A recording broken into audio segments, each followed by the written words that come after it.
Assalamu alaikum. A'udhu billahi minash shaitanir rajim. Bismillahir rahmanir rahim. Alhamdulillahi rabbil alameen. Rabbana atina fid dunya hasanatan wa fil akhirati hasanatan wa qina adhaban nar. Rabbana la tu'akhidhna in nasina aw akhtana. Rabbana wa la tahmil alayna isran kama hamaltahu ala alladhina min qablina.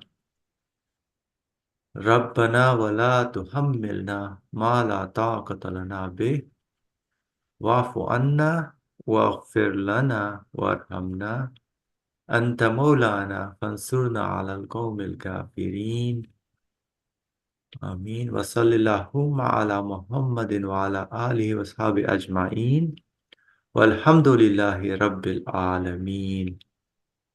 Welcome, dear friends. We will continue our discussion about the Ascension, the Mirage of the Prophet, peace and blessings be upon him, and how we can also make our own individual Miraj ascension while we are living in this world. So we will continue basically. So the author was, so a recap, the author, there was some questions from that the author took the opportunity to address human questions, basically, when we hear about how the Miraj is possible, the ascension is possible. So the first question was, why was this mighty ascension special to Muhammad, the Arabian, peace and blessings be upon him? And we've been discussing in the last two sessions, I think, that answer to that, at least in the last session. And we will continue to finish that particular part and then go on to when the author addresses the second question.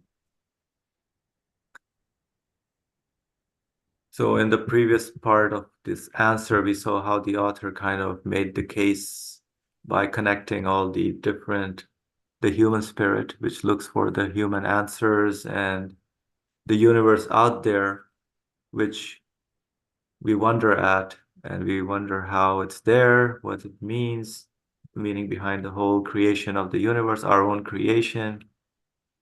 And it gives guided proof in terms of, yes, that definitely there must be someone who is responsible for the activities that are continuously going on in the universe.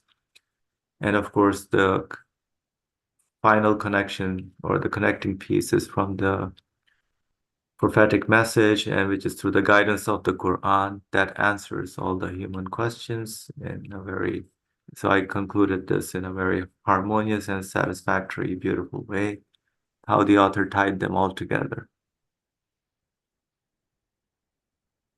So we'll continue with the next paragraph. So we'll read and then we'll discuss any points that need to be emphasized. Also, since the sustainer of all the worlds, right? So has given to man. So sustainer of all the worlds, so the whole universe, each and every being, all the worlds has given to man, who is the fruit of the universe.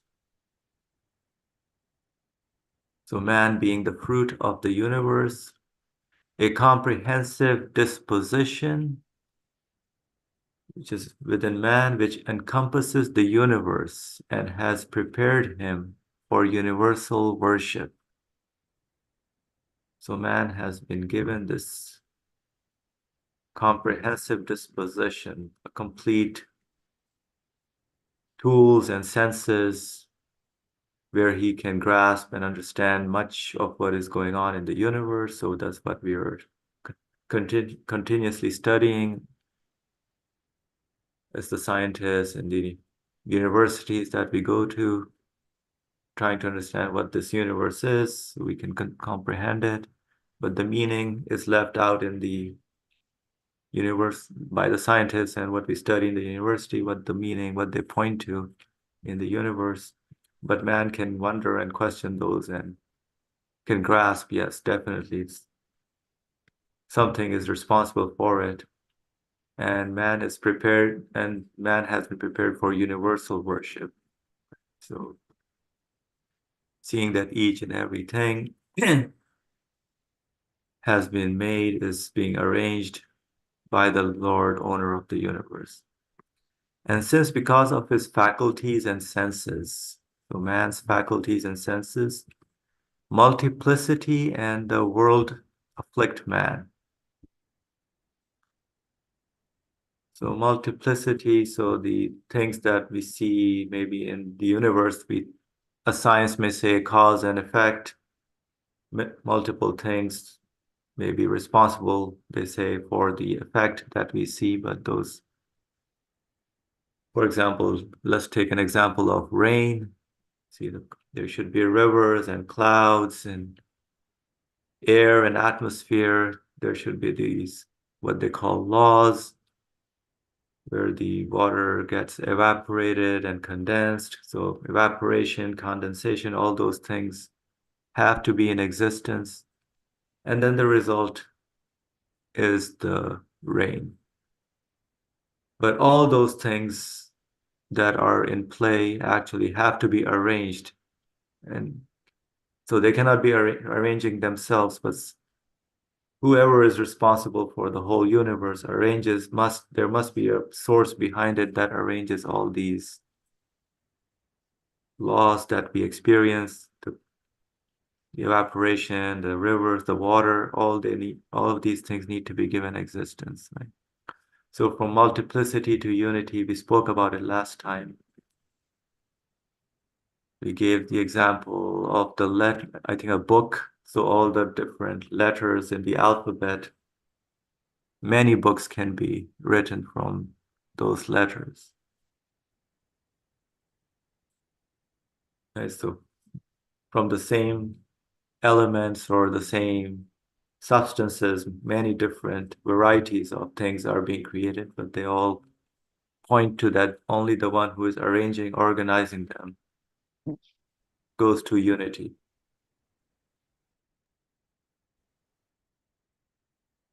So from transience to permanence. Oh, where was it?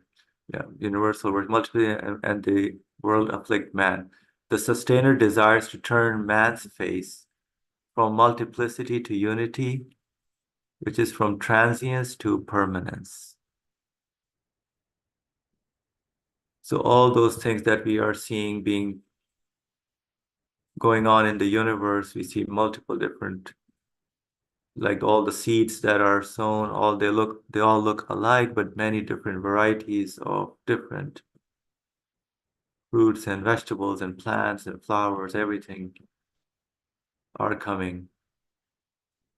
So all those point to the multiplicity to unity. So turn from the face of this transient world to the permanent, what the meanings point to, what the significance of all those things that we see and experience in the universe. And again, it was self-evidently Muhammad, peace and blessings be upon him, who in response to this desire, by means of the Quran, acted as guide in the most comprehensive and complete fashion and in the best way,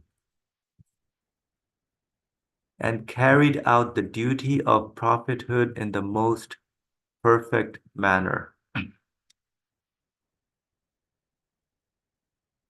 This is also interesting, the duty of prophethood. So being the messenger of the one who employed him. So this whole ascension, as we have been discussing and understood, that it was not the prophet, peace and blessings upon him, who himself went on this journey, but the Lord of the universe, his owner, made him do so.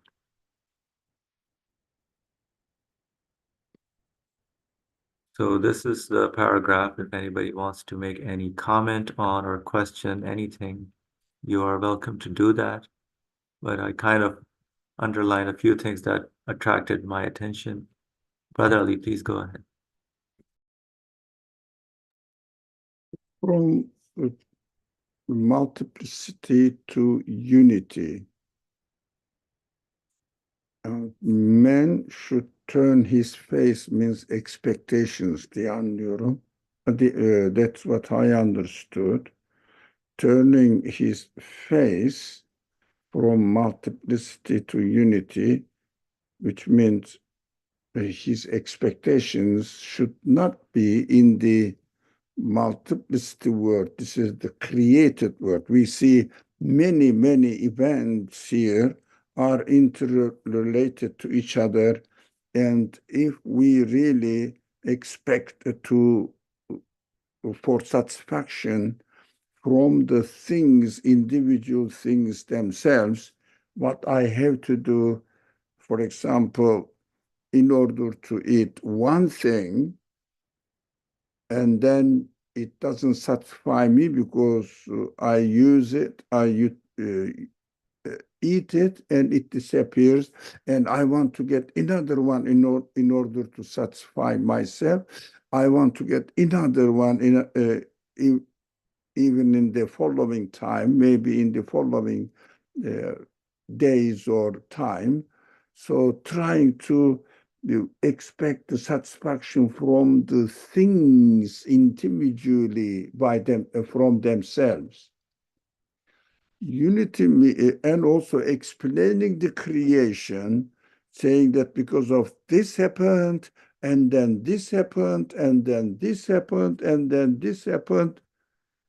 I mean, for 14 billion years, the things are happening, and developing by itself throughout, perfecting themselves. Unconscious beings are choosing to perfect themselves.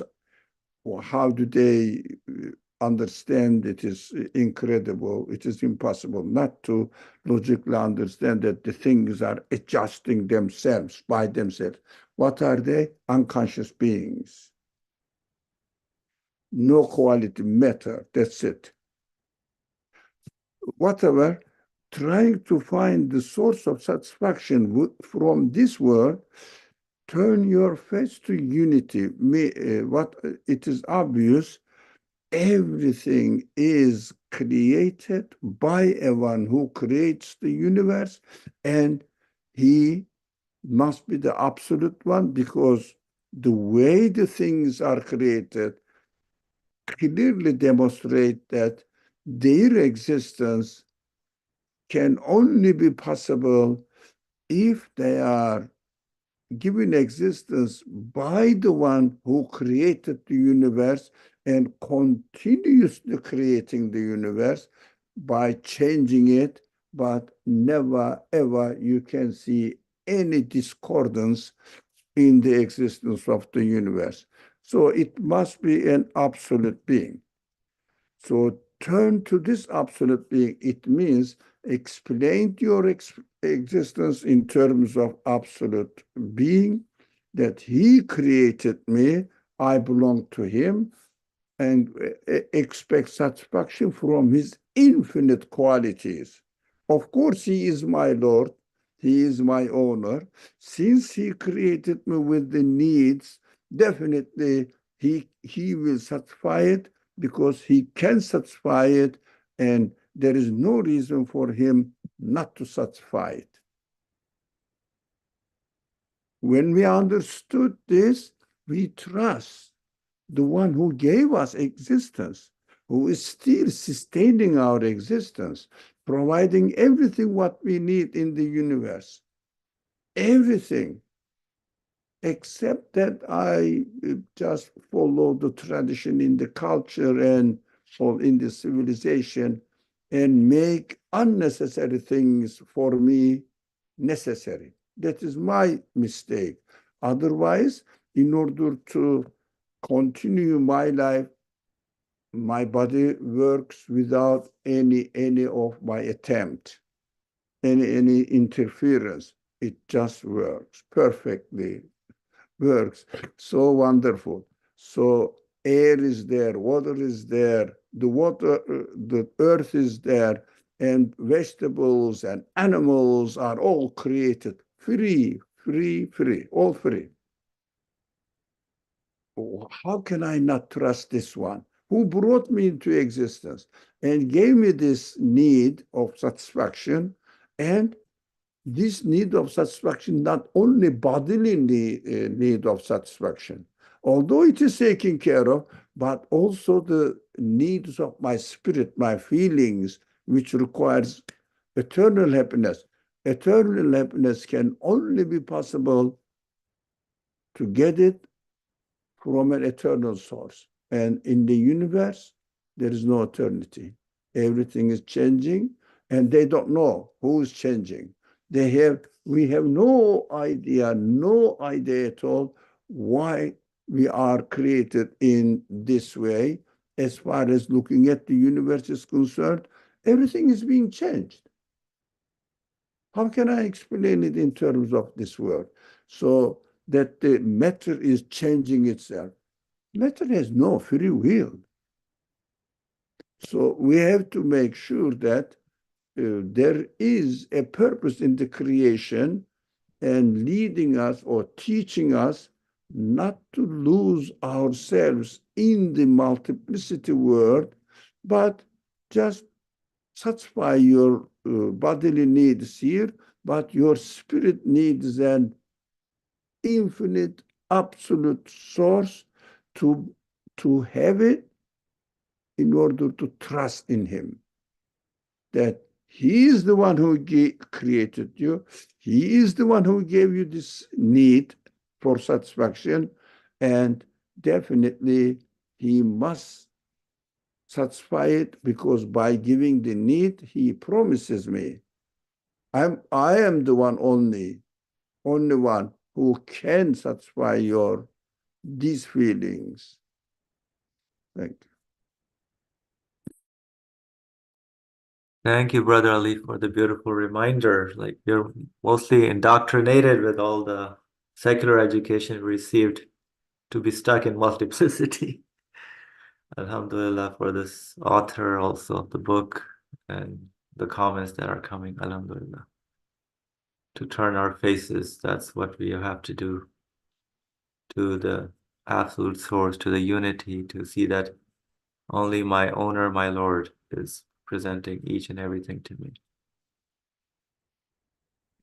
So definitely he should take care of my needs since he gave me those needs.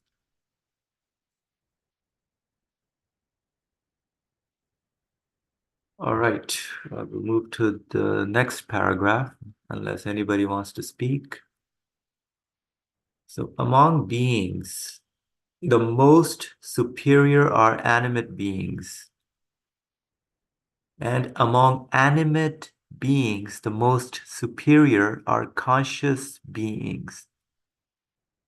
And among conscious beings, the most superior are true human beings.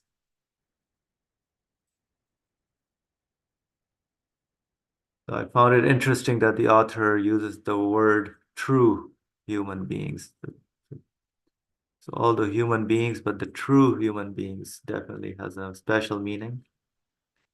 So let me continue. So the one among true human beings who carried out the above mentioned duties at the most comprehensive level and in the most perfect manner would rise through an all-embracing ascension to the distance of 2 bow lengths, which is to knock at the door of eternal happiness, open the treasury of mercy, and see the hidden truths of belief. Again, it would be him, his envoy, the Prophet, peace and blessings be upon him.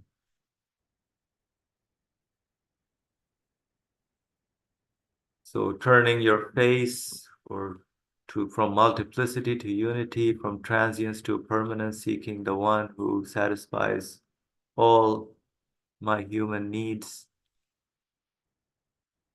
So if I do that, then I do become the true human being and the one who carried out in the most comprehensive level who performed, the one who did the journey of the ascension, right? Opening the door of eternal happiness.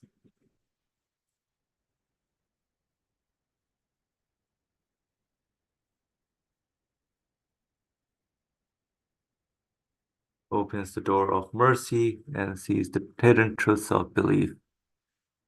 So I can do the same as well in my individual personal ascension if I realize and see that all these things in multiplicity actually point to the single absolute owner. Maria, go ahead. Thank you. So these two paragraphs that were read and this recent one really takes us to what we experience here. And what I'm trying to get at is we're not created here to stay stagnant or just on a linear curve. Rather, there's always something that we need to look for. So just the analogy of students in a school, definitely you're attending classes, but that attending of classes come with the learning. And learning can be happening anyways via assignments, projects, or group work, or quiz, tests, exams. And so this whole point about drawing our attention to how we interact with the universe, how the universe is set up, is really through what the author is referring to as multiplicity, in terms of, oh, I need to satiate my thirst or hunger, or let me cook food, right? So there's a certain steps we follow to achieve results.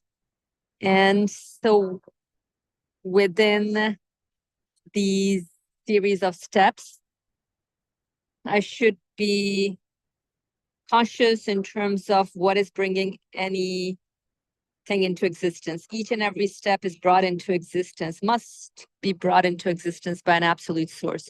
And therefore, connecting it to a single source in terms of making a vertical connection every step of the way, rather than getting lost in this causing this causing this. But again, I think that's not the major issue. The major issue for people living in this day and age is really being cognizant, being conscious, being aware, being attentive of the source of existence of anything.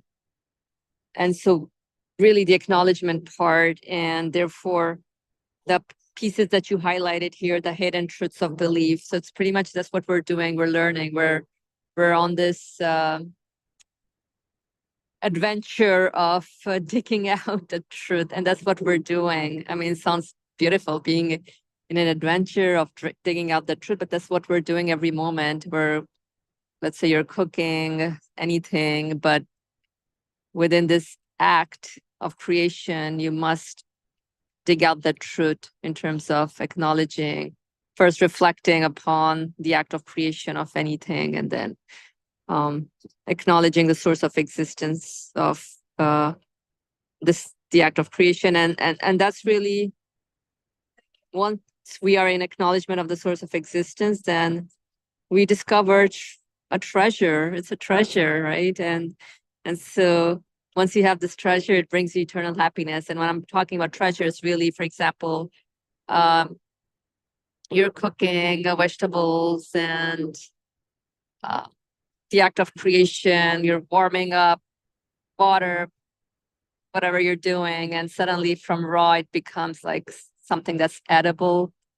And the treasury here would really be recognizing that not the fire that's bringing things into existence, but rather this act of creation that involves all these constituent parts points to an actor, the source of existence. And with that acknowledgement, it's really reaching to the door of eternal happiness, because you discovered a treasure, and so you know where the treasures are coming from. So bottom line, multiplicity to unity is really our adventure in this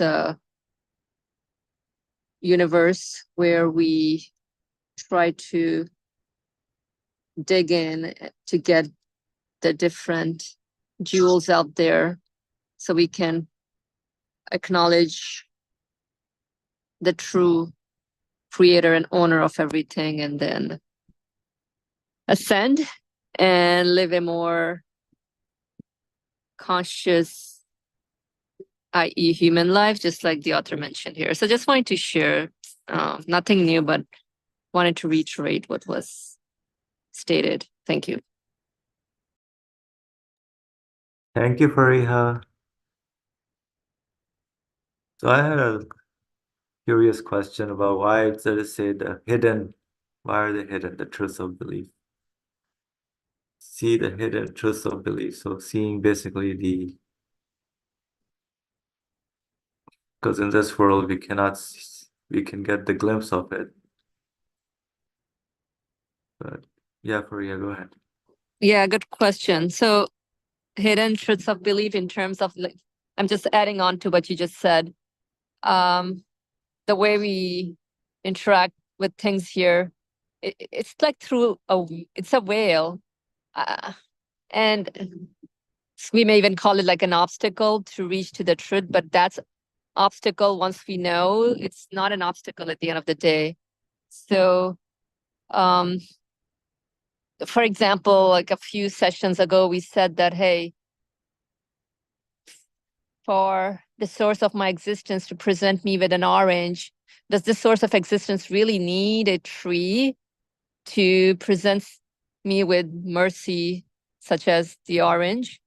Not really, because if we conclude the absolute source to be an absolute one, then by definition, an absolute must not be in need of any of the created things. But I am a created being here. So I need these interactions. I need these tools to, I don't want to say to play, but to yeah, like manipulatives to create, or not to create, again, this is wrong, but like to achieve results, I need to connect these pieces and get something. But that's me being in the universe. And I mean, the hidden truths are really things hiding behind a veil. But again, there's this saying by Imam Ali, peace and blessings be upon him, that if the veils were to be lifted, then my belief will still be unchanged. And I think so that's what we're working out here. We're exercising, recognizing the veils. And once we know, the more we exercise, then we're like, okay, then it becomes like second nature. What I'm trying to say is definitely then the truth is hidden behind the veil, but once we know exactly how the setup is, that it's not like a hidden truth, and we know definitely there is something that I need to dig out. I don't know if that made sense, but I think to answer your question of hidden, like the hidden part is not hidden anymore. So for example, if we're solving an equation in the classroom, at first it's hard for the student to solve it, but then with the help of the teacher and classmates and textbook and everything, all the resources, online learning whatsoever, it becomes more efficient and easier to get to the answer, to get to the result. And so getting the result is not like a hidden phenomenon anymore, but you know that you need to follow a certain steps through the understanding to get to the result. But obviously, the obvious appearance is appearing as something that's hidden behind a veil. A lot of theoretical stuff going on. Sorry, but hopefully this should be a starting point to making more sense of things. Thank you for you. Right. Any other thoughts or comments? Right. We'll continue with the seventhly. This was sixthly and fifthly, sixthly, and now seventhly. For the same first question, why was the ascension specific to the Prophet Muhammad, peace and blessings be upon him? Right. So as is plain to see, beings are made beautiful with the utmost degree of fine embellishment and adornment. Such an embellishment and adornment clearly demonstrate that their maker possesses an extremely strong will to make beautiful and intention to adorn. The will to make beautiful and adorn them demonstrates that the maker necessarily possesses a strong desire for and holy love towards his art. And among beings, the one who displayed altogether in himself the most comprehensive and subtle wonders of art, and knew them and made them known, and himself loved, and who appreciated the beauties to be found in other beings, declaring what wonders God has willed, and was most beloved in the sight of his Maker, who nurtures and loves his art, would most certainly be him.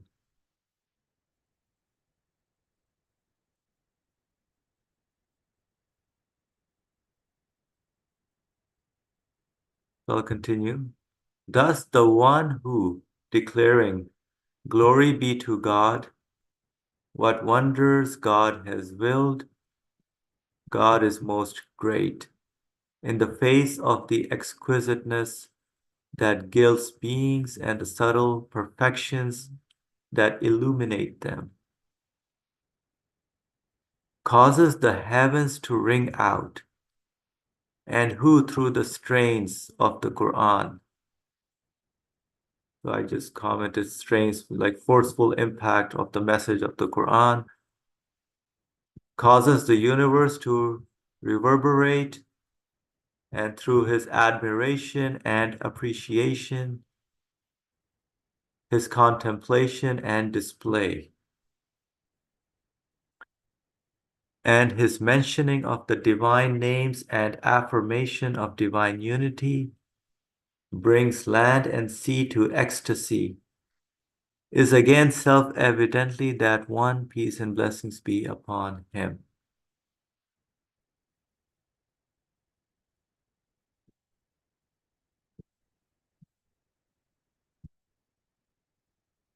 And so, according to the meaning of the cause is like the doer. It is pure truth and sheer wisdom that the one in whose scales shall be found the equivalent of all the good deeds performed by his community, and whose spiritual perfections draw strength from the benedictions of all his community, and who, as a result of the duties he discharged in his messengership, received immaterial recompense and boundless emanations of divine mercy and love, should advance by the stairway of the ascension as far as paradise, the lote tree of the farthest limit, the divine throne, and the distance of 2 bow lengths.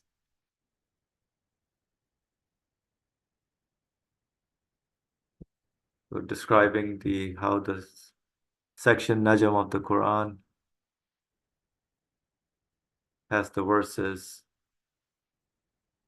Qaba Qawsaini or Adna, with the distance of 2 bow lengths, loot tree of the farthest limit, so getting closer and closer. So the journey of the ascension, so the universe, as I got it from those 3 paragraphs, the whole universe, the way it's made, perfectly working, beautiful at many levels, especially when we see it in spring, also even in winter, the beautiful scenery, that images that we also experience, but much more during the springtime. All sorts of different creations are coming out, right? So this whole decoration, everything is a piece of his art, right? So somebody is actually demonstrating something to me, conscious beings, introducing himself to me, talking to me through this art, through this creation. So I have to open myself up to listening to what he is saying through his work, this art. So the one who displayed altogether in himself the most comprehensive and subtle wonders of art. So there's a being who was given this journey of ascension, utilized based on his questions, his needs, trying to find out the meaning behind the whole universe, was able to get his answer in terms of appreciating and recognizing, yes, that all this creation actually belongs to the owner of the universe, the Lord of the universe, and glorifying and teaching us, other human beings, how to declare the glorifications. Glory be to God, what wonders God has willed. God is most great, in terms of how our conclusions based on our observation need to be.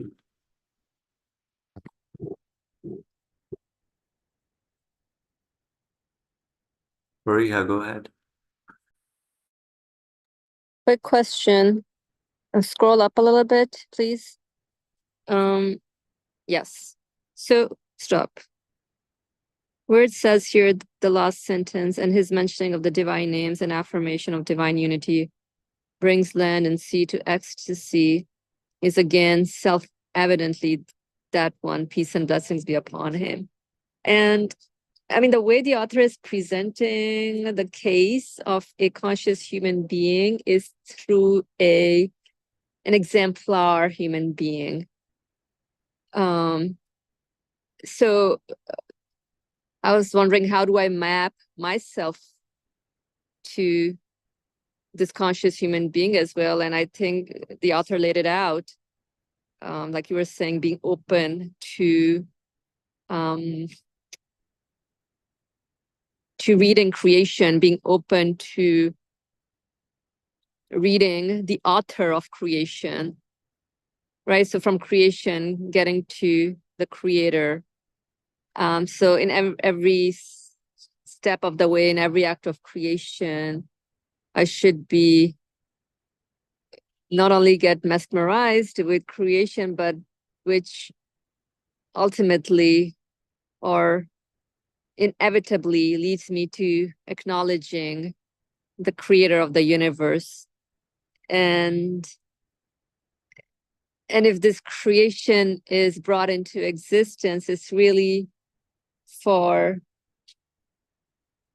conscious beings to gaze at it, not just for the sake of gazing or the sake of the universe, but to really search or look for that hidden jewel, the hidden jewel, which ultimately points to the creator of the universe and the source of my existence. I was just wondering about self-evidently, that last piece, because it's helping me map out my human side with this exemplar of Muhammad the Arabian, peace and blessings be upon him.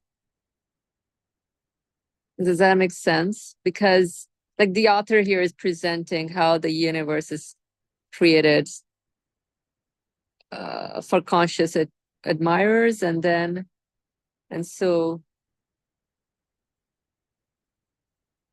I don't know, and his mentioning of the divine, like yeah, what is your take on this, the last sentence here in this paragraph? I mean, the self-evidently part. So I was wondering, the self-evidently is also for me to acknowledge belief in prophethood, also for me to acknowledge the source of my existence. I mean, what's going on here? Thank you. Thank you. I think you touched upon it. Like you said, the exemplar. For example, as like you said, you're a teacher basically. So you're the exemplar for the students in a way.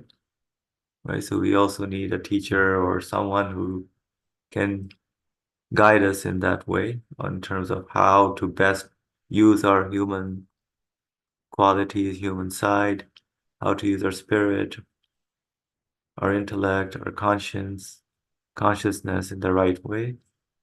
So we definitely need, and then seeing the whole universal aspect, the unity part, seeing each and every being, declaring the manifestations of the qualities of their maker. So, and then how I need to really express that in the best possible way. So that is why self-evidently the only perfect example I have is in the Prophet, peace and blessings be upon him.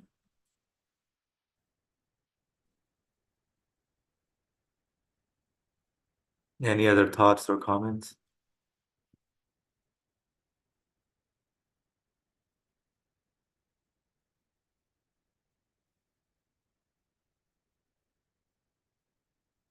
So we're clear for here, or No, that's good. Thank you. okay. Alhamdulillah.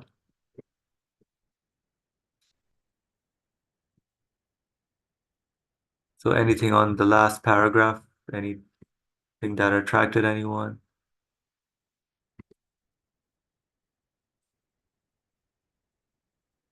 So the benedictions that all his community,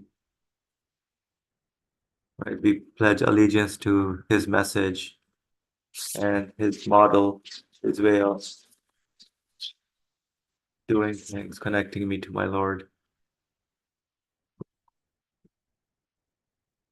Did you say we pledge allegiance to his message, or we pledge allegiance to the message of the creator of the universe?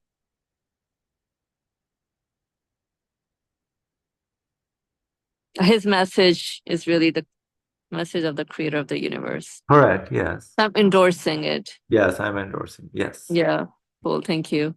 And so you're asking any attractions here? I think the distance of two bow lengths, it's interesting because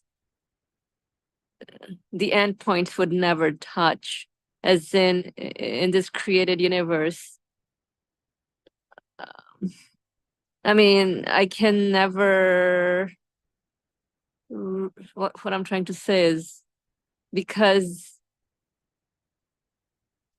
I interact with creation through whales, so I can never be in full presence with the source of my existence, as in acknowledgement wise, yes, but there's still this universe as to be the whale. I don't know. The two bow lengths was interesting because even though, yeah, they never touch, regardless of how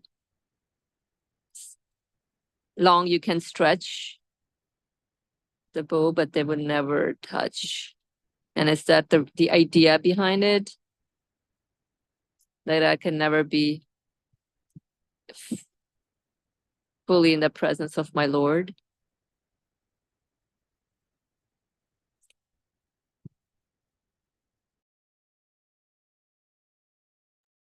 Would anybody want to tackle this?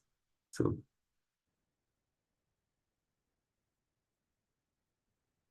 being fully in the presence of your Lord,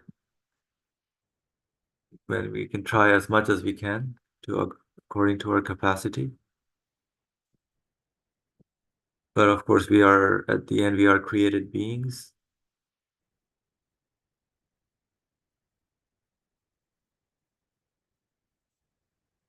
So a completely different realm of existence. But we can get in our understanding, get closer and closer to understanding the manifestation of his qualities. Yeah, that makes sense. Get closer in our understanding. Okay. Thank you.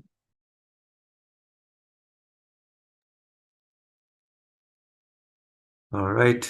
Any other thoughts or comments? So let's look at the second question before we go to the second difficulty. So the second question was, how is the Prophet, peace and blessings be upon him, the seed of the universe? And you say that the universe was created from his light, and also that he was its farthest and most illumined fruit. So what does all this mean? Being the seed of the universe, was created from his light. Right, so what do they all mean? He was its farthest and most illumined fruit. So let's see how the author answers this. Oops, crossed it. Yeah, second difficulty. Okay. O you who is listening, the second truth that you make difficult is so profound and exalted that the mind can neither rise to it nor draw close to it.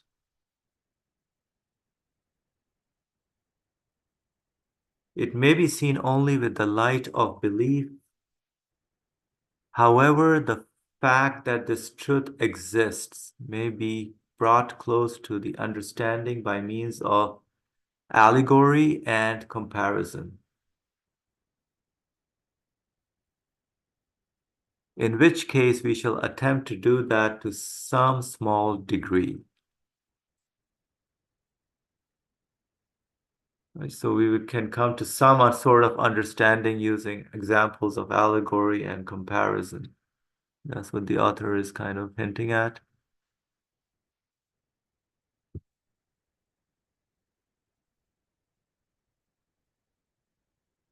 So I will need all your help here, basically, so please pay attention. Thus, when the universe is considered from the point of view of wisdom, it is seen to bear the meaning of a mighty tree. So we can visualize this whole universe as a big, mighty tree.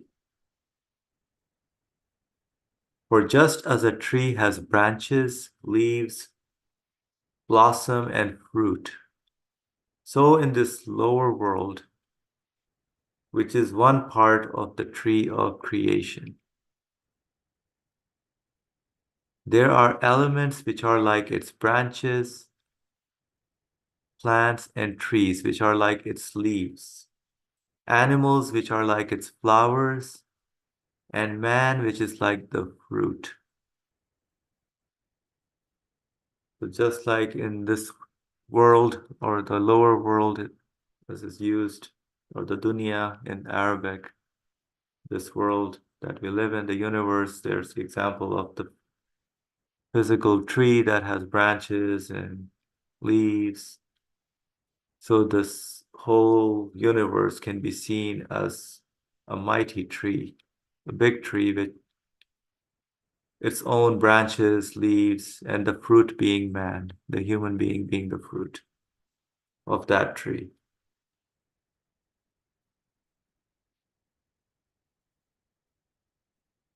Furthermore,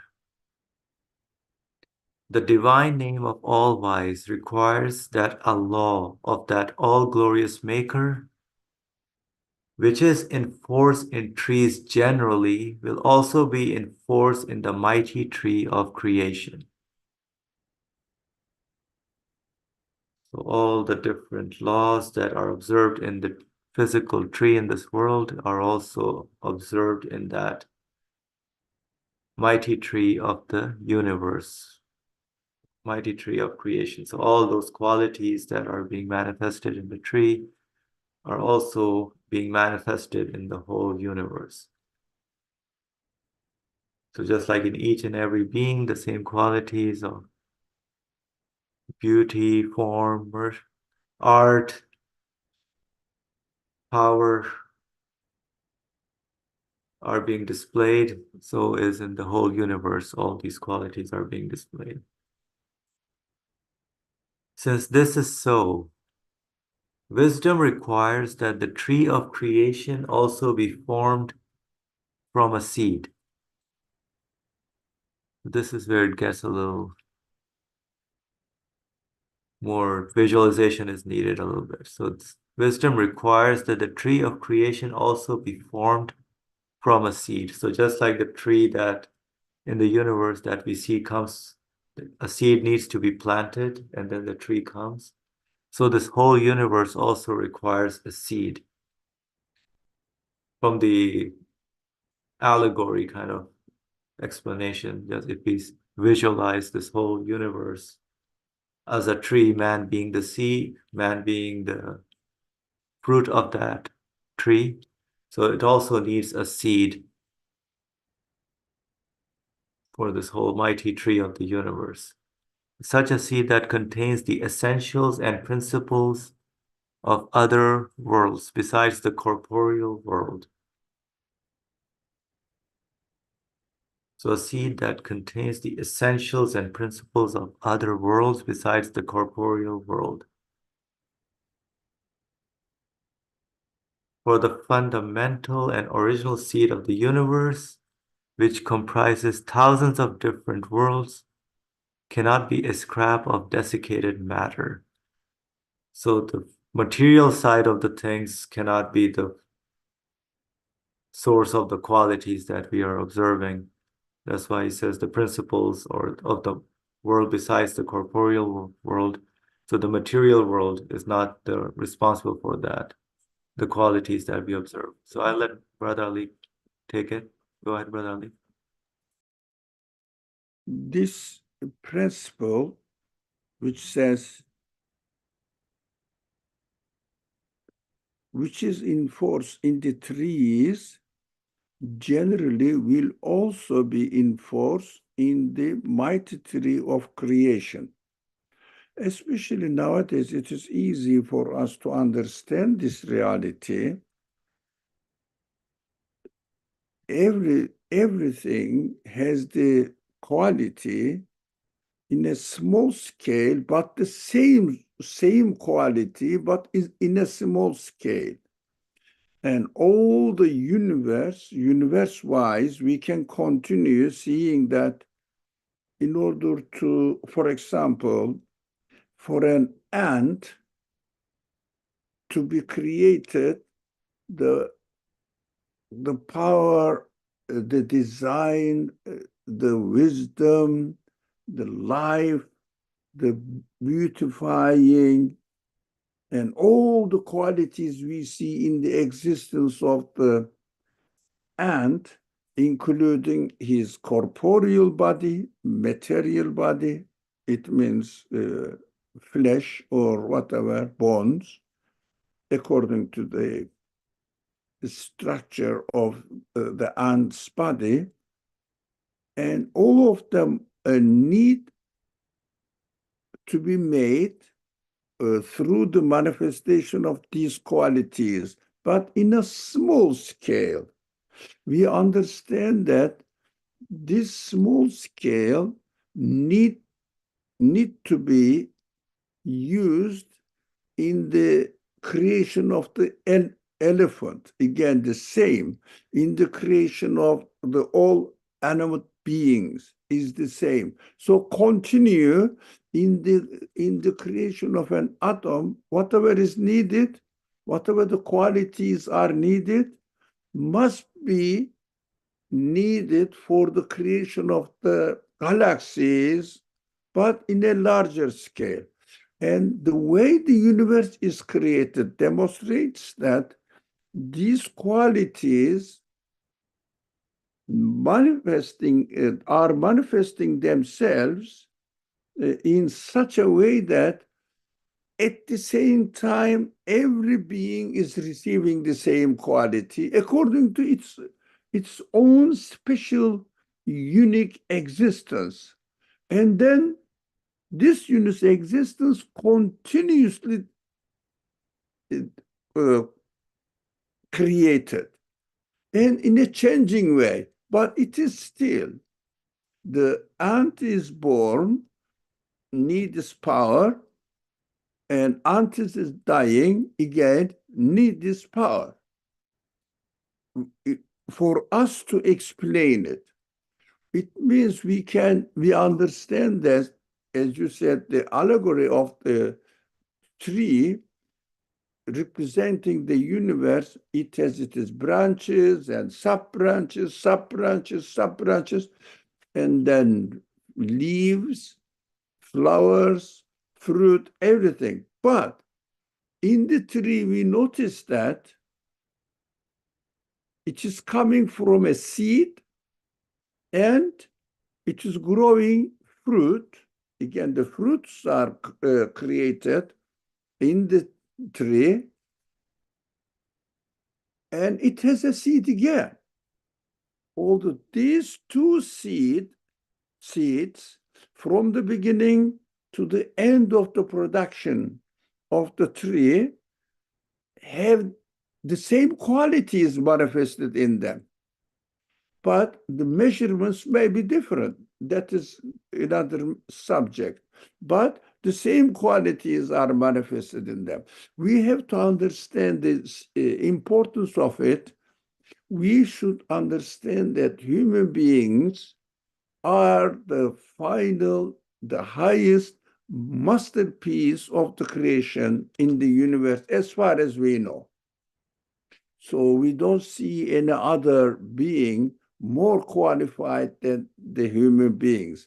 As you notice that the true human being not only true human beings don't look at their body only, but also see their human qualities, which is the spiritual side of human beings, which are the feelings of human beings. Now, altogether, we understand that the universe must have a kind of spirit as human beings have, that we don't see the spirit like an animal here, but it must be having the same quality. So the beginning of the universe, although we haven't been there, we don't see them, and no one sees them. They just calculate the carbon measurement, something like that, technically, and say the universe started coming into existence such and such billions years ago. That is, we understand that from the beginning it started from a seed, and now it gave the result of the seed of human beings. And the human beings is the fruit of the universe in the allegory, and the human heart, human feelings, human spirit is the seed of this fruit.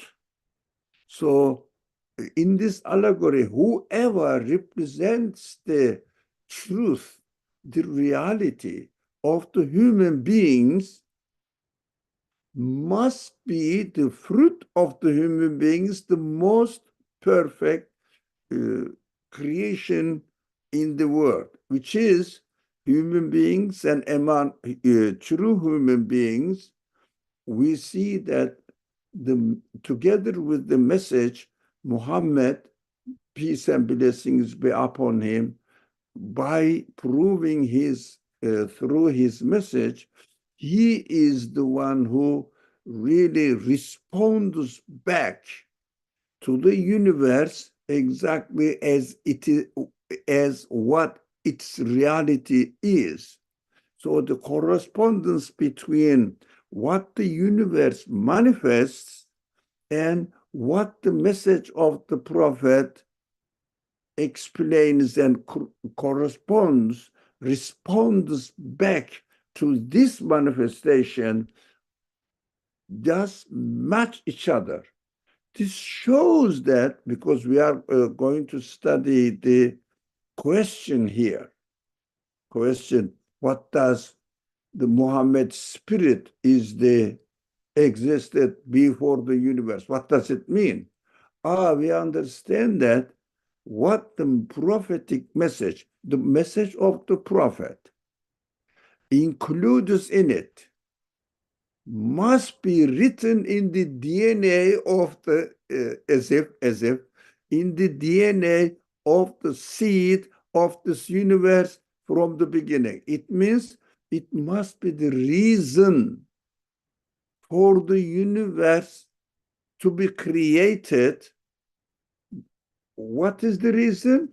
The message of the prophet must be the reason for the creation of the universe, so that this reason is unfolding itself. Unfolding, isn't it? Opening up. Correct? Unfolding? Yes, correct. Yeah.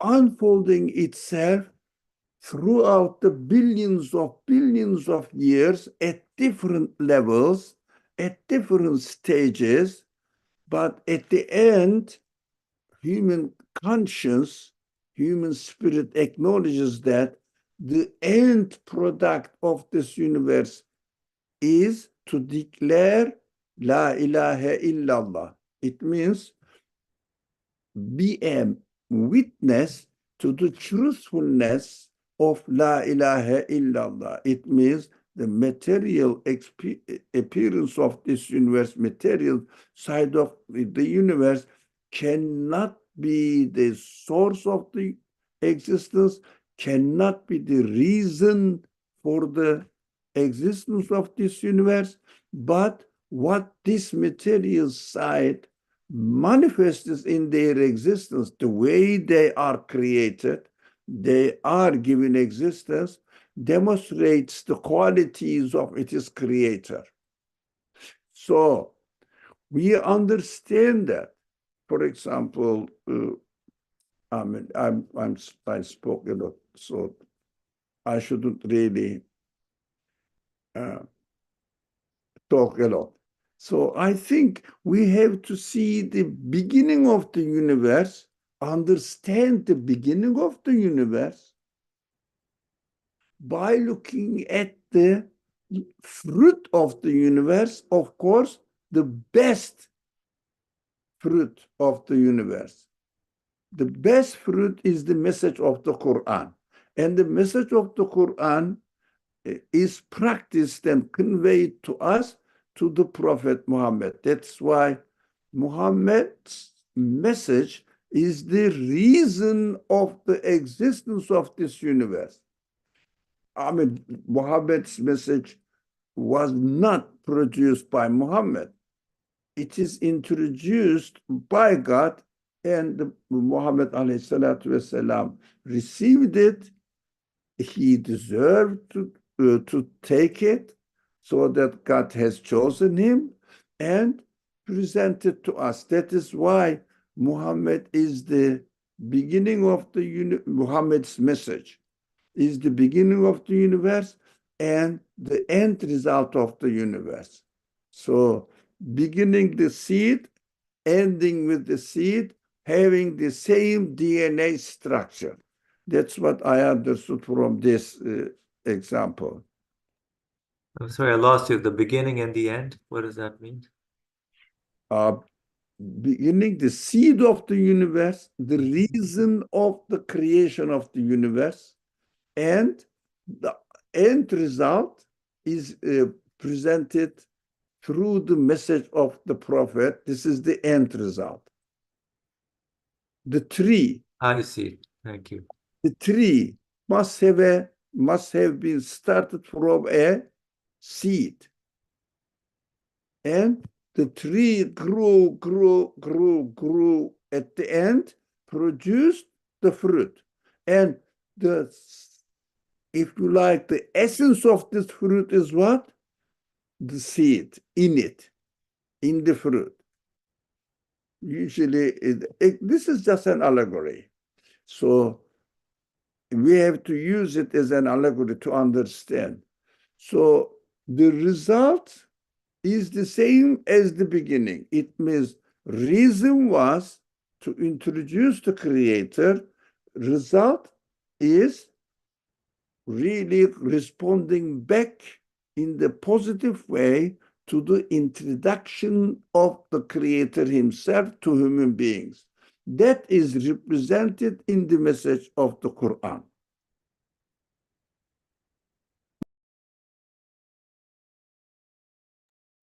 Alhamdulillah. Thank you, Brother Ali, for clarifying it. So there's a comment from Fariha. Do you have the comment, Fariha? You want to read it?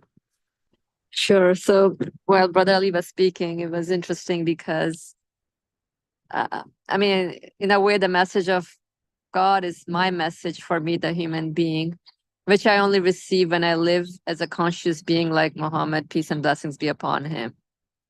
And so, with the analogy of the seed and the tree, it's really the human seed in terms of if I cultivate it well, and then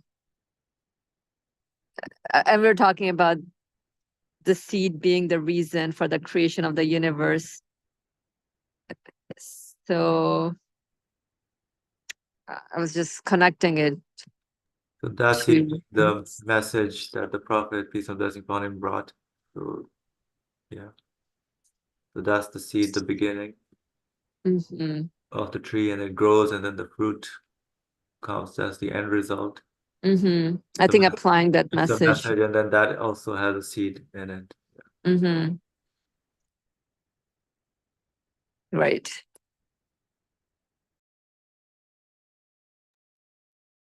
All right. Any other thoughts, comments?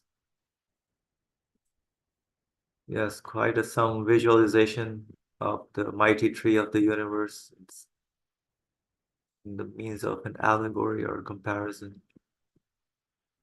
All right, so we will stop here for today and then continue next time, inshallah. Keeping this allegory in mind, I think it will continue because I mean, I read it once and I think I need to discuss it with all of you together. So, inshallah.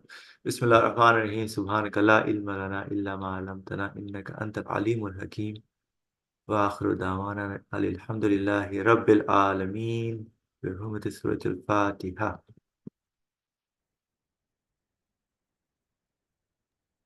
Jazakallah khair for a beautiful discussion, inshallah. Thank you, everyone. Salam.